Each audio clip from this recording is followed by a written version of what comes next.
প্রিয় BCom first সেমিস্টারের ছাত্রছাত্রীরা, আজকে আমি যে বিষয় নিয়ে আলোচনা করব সেটি হচ্ছে তোমাদের অন্ত্রেপ্রেনারশিপ যে ডেভেলপমেন্ট সাবজেক্টটি রয়েছে, এই ইডি সাবজেক্ট থেকে আমি তোমাদের গুরুত্বপূর্ণ 2 নম্বরের প্রত্যেকটা চ্যাপ্টার থেকে প্রশ্ন বেছে দিচ্ছিলাম এবং একটি চ্যাপ্টারের সম্পূর্ণ উত্তরও তোমাদের আলোচনা করে দিয়েছিলাম।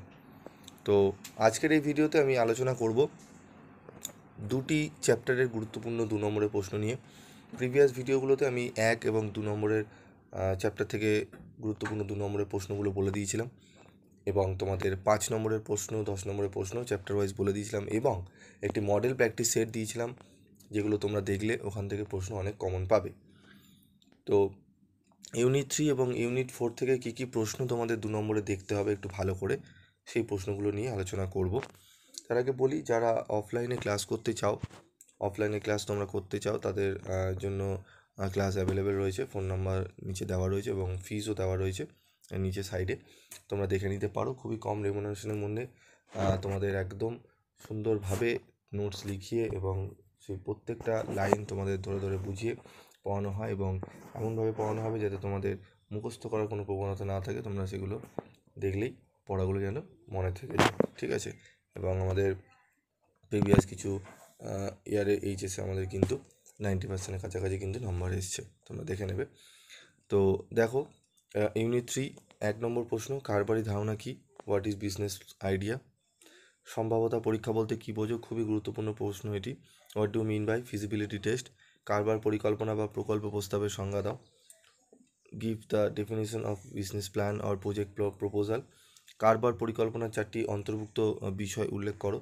নতুন উদ্যোগের সজ্জা বলতে কী বোঝায়? What do mean by layout of a new venture? উদ্যোগের অভ্যন্তরীণ সজ্জার ধরনগুলি উল্লেখ করো। উদ্যোগের সজ্জা থেকে কী ধরনের সুবিধা পাওয়া যায়? তুমি উদ্যোগে যদি সজ্জা করা হয় তাহলে কী কী সুবিধা পাওয়া যায় সেটি জানতে হবে। কর্ম সম্পাদন প্রক্রিয়া প্রণয়নের 4টি নীতির উল্লেখ করো। কার্য সম্পাদন পরিকল্পনা কী? প্রকল্প প্রতিবেদন কী? নিয়ন্ত্রণের 2টি উদ্দেশ্য উল্লেখ করো। প্রকল্প প্রতিবেদনে যেসব তথ্যের উল্লেখ থাকে সেগুলির পরিচয় দাও। ইউনিট 4 থেকে যে প্রশ্নগুলো পড়বো সেগুলো দেখে নেব। সম্পদ সংগ্রহ বলতে কী বোঝো? What do mean by resource mobilisation? আর্থিক সম্পদ কী? উদ্যোগের ক্ষেত্রে আর্থিক সম্পদ সংগ্রহের উৎসগুলি কী কী? সম্পদ সংগ্রহের বৈশিষ্ট্যগুলি উল্লেখ করো, যে কোনো 4টি পড়ে নেবে। চুক্তির অপরিহার্য উপাদানগুলি কী? যেমন প্রস্তাব, প্রতিশ্রুতি, প্রতিদান, এগুলো একটু পড়ে নেবে।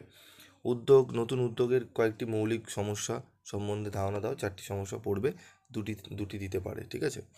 স্টার্ট আপ সমস্যা সমাধানের কয়েকটি উপায় উল্লেখ করো, ঠিক আছে? স্টার্ট আপ সমস্যা সমাধানের কয়েকটি উপায়, 2 থেকে 3টি উপায় তোমরা পড়ে নেবে।